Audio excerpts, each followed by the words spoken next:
Mga kababayan, bukod dyan, dito tayo ngayon.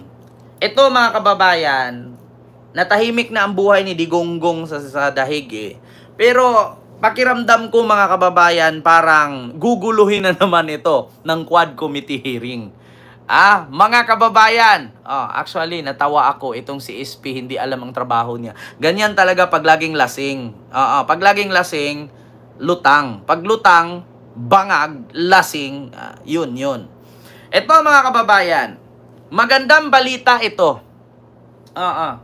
Alam nyo ba, mga kababayan, ipaparating ko sa inyo investigasyon versus Duterte at Bongo. Naku, nanahimik na si Digong doon. May panibago na naman ito. Ano nga ba ito? House Box call to prove Duterte go over drug Pogo links. Ito na.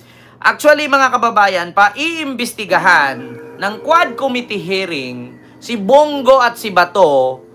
Si Duterte at si Bongo. Bakit?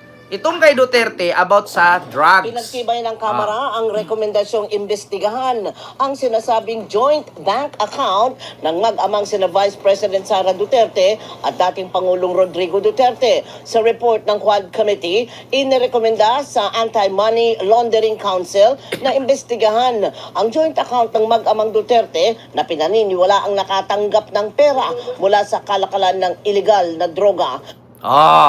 Nako! Mga kababayan, narinig nyo po. Kung hindi man nakakalkal sa impeachment itong 2 billion drug money na joint account ni Digong at ni Pusit, kakalkalin ito ngayon ng Quadcom sa 20th Congress. So, July, August, kakalkalin na ito. Nako, mga kababayan, abangan po natin yan. Sabi nga ni Senator Antonio Trillanes, maghanda-handa na kayo. Magimbal po talaga kayo. Ngayon ninyo tanungin mga kababayan, fake news ba?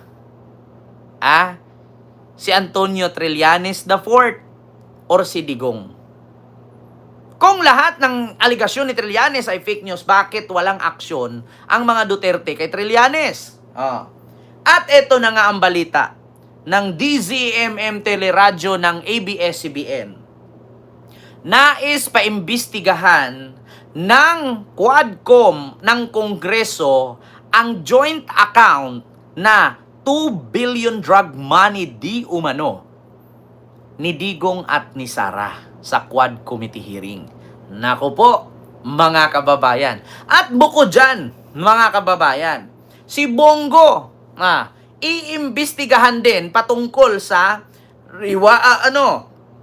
reward system, yung pagpatay sa war on drugs, kung galing ba ito sa Pogo, mula sa Pogo boss na, sige, ipatumba mo to, ipatumba mo yan.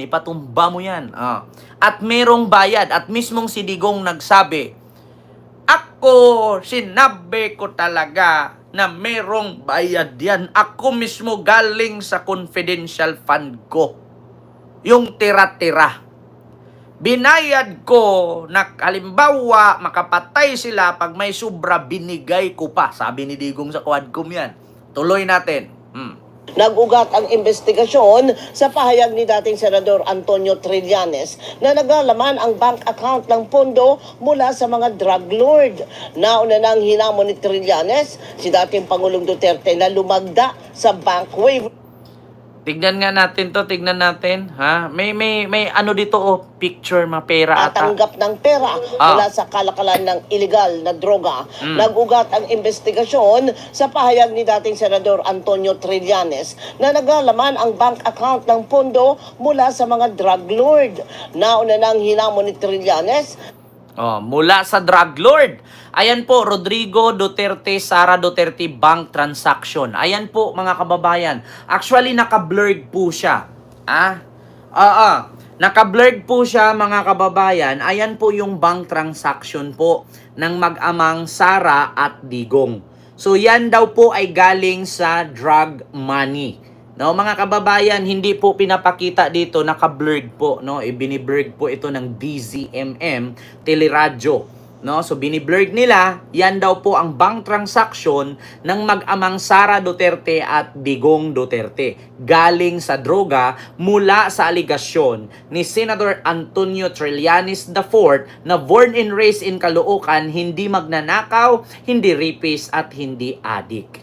Ayan po mga kababayan. So klaro po ha, kapag may ebidensya, nga ang DDS niyan. So ito na, mga kababayan, continue. Dating Pangulong Duterte na lumagda sa bank waiver para patunayan ang akusasyong inilipat ng drug lord na si Sammy Uy ang mahigit 2 bilyong piso sa bank account ng pamilya Duterte noong 2007 hanggang 2015. 2007 hanggang 2015, 2 billion pesos. 2 billion pesos. Sabi ni Wisely 12, Matthew 12, iyan ang tinatakpan ng senador na Go at Bato at Robin ay mitot. Yung 2 billion. Iyan yung kinakatakutan nila, Ma'am Tita Madel. Yan din ang sabi ni Luke Espiritu na hindi akwital ang habol ng mga Duterte sa impeachment. Ang habol nila dyan na hindi malaman ng taong bayan ang koneksyon nila sa sindikato. Nako. Tuloy! Rekomenda ring imbestigahan ang sinasabing koneksyon ni Senador Bongo sa illegal na pogo. Nako! Si Bongo! Iimbestigahan din daw ang koneksyon sa pogo. Nako! Damay-damay na to, mga kababayans. Bongo, iimbestigahan sa illegal na pogo. Nako, Diyos mio, Marimar, anak ka ni Jesus. Hindi ko alam sinong kumadrona. Niya ni Police Colonel Jovi Espenido hinggil sa quota at reward system sa pagpapatupad ng war on drugs. Si Jovi Espenido, yan po yung nagpatay kay Mayor Aldong Paruhinog na hinagisan niya ng granada at sumabog at namatay si Aldong Paruhinog na mayor ng Osamis. At mismong si Espinido ang nagsabi na may reward system na kapag ilan ang napatay, may makuha ka. Ayan, 5,000 live viewers. Like po tayo. Pantay po natin yung ating like. Eto na, mga kababayan. Nako po, eto na nga, isang pulis binulgar na mayroon palang reward system. Pag ilan ang napatay, may bayad ka. Ayon kay Espenido, pinadadaan sa senador ang perang ginagamit sa reward system na sinasabing pinopondohan ng mga pogo. Ito yung binulgar dati ni Garma, mga kababayan, na si alias Muking. Diba? Bago ito mapunta sa pulis, si alias Muking ang may bit-bit dumaan kay Bongo papunta sa reward system, papunta sa mga pulis. Diba? Naalala nyo si alias Muking? Yung sa Quadcom na umiiyak-iyak si Garma. Sino ba yun si alias Muking? Nako, mga kababayan. At sino nga ba ang tauhan, kaninong tauhan si Muking? Kay Bongo daw. Sabi ni Garma yan sa Quadcom hearing yan nako, Muking, kumusta ka na, Muking? Na-miss mo ba si Bongo, Muking? Nang inirekomenda ng Quad Committee na kasuhan ng crimes against humanity si dating Pangulong Duterte at Senador Ronald Bato de la Rosa, gayon din ang mga dating PNP chief na sina Oscar Albayalde at Debold Sinas dahil sa sinasabing patayan sa war on drugs. Nako, mga kababayan, narinig nyo naman. Hindi po tayo gumagawa ng kwento. Hindi din po tayo gumagawa ng imbentong salita, kundi galing sa balita. No? Reward system sa war on drugs, alam ni Bongo, kay dumaan daw kay Bongo. Iimbestigahan daw ngayon ng Senado. Ito namang joint bank account ni Digong at ni Sara, iimbestigahan ng Senado. Kawawa si Tatay Digong. Sinakay sa eroplano na kapaa. Pag sure, di Bongo, oy. Kawawa si tatay. Sinakay sa eroplano, nakapaa. Tignan nga natin kung totoo ba yung sabi ni Bongo. Baka mali yan, Bongo, Tignan nga natin yung picture ni Duterte, sinakay sa eroplano. Duterte, wait lang. Duterte to Dahig. Dahig plane. Tignan natin kung nakapaa ba si Digong. Mga kababayan, ito po yung picture. Wait lang, image muna, image. Nakapaa ba talaga si Digong? Alam nyo, minsan, Bongo, napakasinungaling mo talaga. Paano mo sinabi, Bongo, na nakapaa si Digong? Ano yan?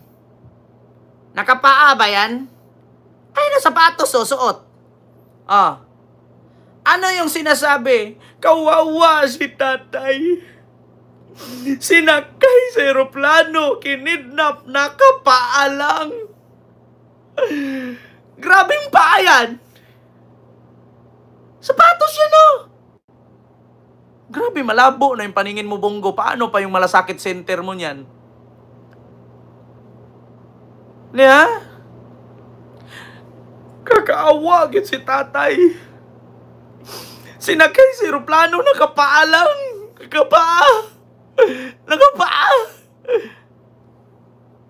Paa ba yan?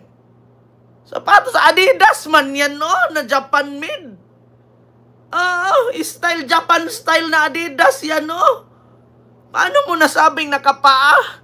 Nakarilo pa nga ng Tecno Marine. Relo ni Willie Rebellame. Ay, hindi to Tecno Marine, Ano to? Rolex. Hublot ba yan? Kublot. Tingnan mo. Adidas. Japan style. Tapos nakapaa daw si tatay. Kawawa si tatay. Sinakay sa eroplano, nakapaa. Shoes man na, Di mo na paa. Di man ko natiil good, Bongo. Kapasagad ramang ka. Di man natiil. Sapatos man na yung gisuot good, Gapakaulaw naman, di man ko natiil good. Akuha, bago kasi antiil good. Asa man ang tudlo si antiil, ana? Asa man na yan tudlo, ana? Unsa man na siya, nag-foot binding? Chinese na pala si Digong ngayon, nag-foot binding, dikit ang daliri. Kapasagad lamang ka, Bongo, Converse ba na yung sapatos? Di man good na Converse good, ma'am. Adidas man good na, yung Japan na style na Adidas man good.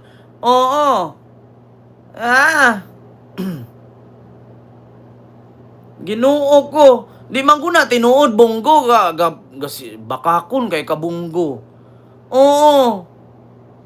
Hindi man nakapaa si Digong sumakay ng airplane. Nakasapatos baya. Pakinggan natin sinabi ni Bongo. Ito, Bongo.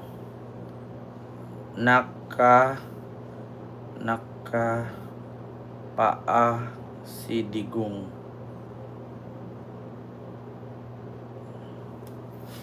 Ay, Diyos. Alam niyo wala siyang sinelas.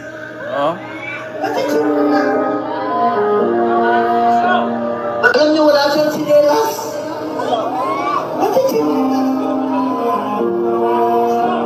Pati sinelas niya wala.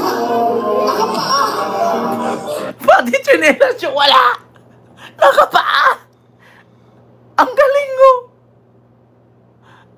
Pati sinelas niya wala. Nakapaa. Putang ina. Nakapaa daw. Alam niyo wala siyang sinelas.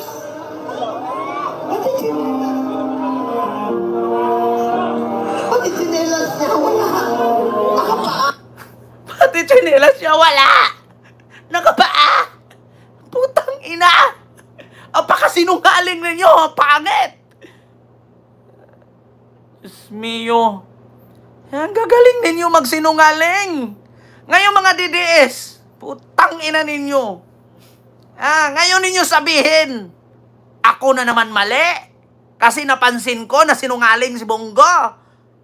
Na si Digong, pumunta ng dahig, nakapaa. Ano yan? Chinilase? Sapatose? Paahe? Pumunta ng dahig. Nakapaa. Wala siyang sinelas. Oh. Pati sinelas niya, wala. Wala. Nakapaa. Nakapaa siya. Putang ina, parang ayaw ko na maniwala sa mga senador sa ating bansa. Lahat mga sinungaling.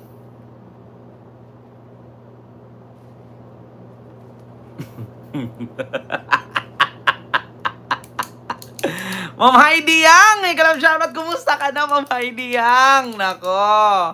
Diba? Alam nyo na. Paimbestigahan sila. Alam nyo na.